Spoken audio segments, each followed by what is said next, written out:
We've got a question online from Daryl Guppy of the Australia-China Business Council, and he talks about, or poses the question rather, how do you view the emerging, the emerging sentiment in the media of, China must pay for COVID?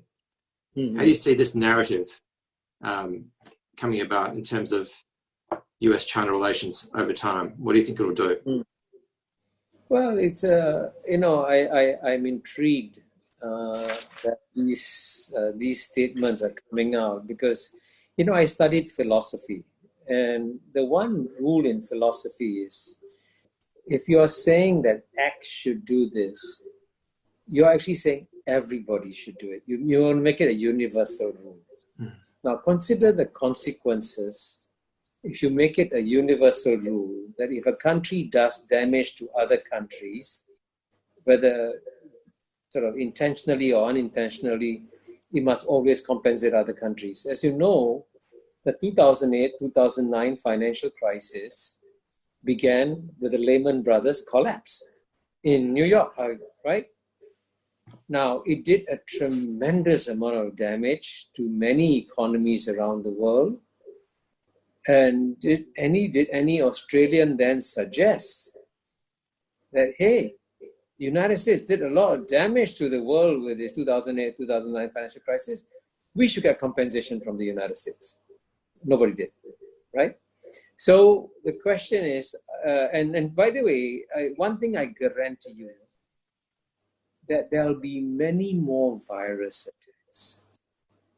And today, this time around, it sprang up in China, but it could spring up from Africa, like Ebola.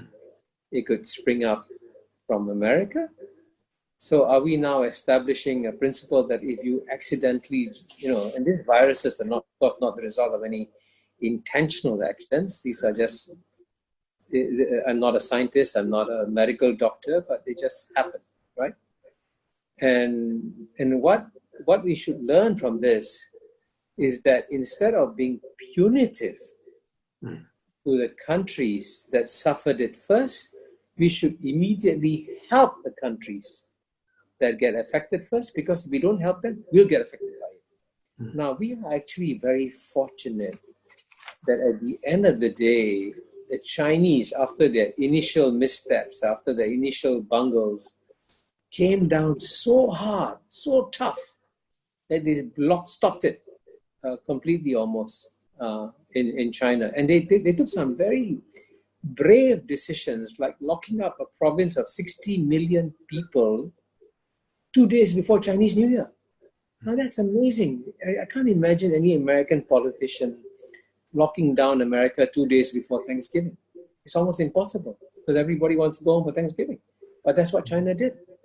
So let's be very clear and clinical about what China did many things wrong, but China also did many things right. And the people who say this is not just the World Health Organization. I recommend you read an open letter in the Lancet, which is a very prestigious British medical journal, a letter that's signed by thousands of professionals saying, hey, China did an amazing job, actually, to stop it in its tracks. So I think it's very important to be very fair and objective in our assessments of these things.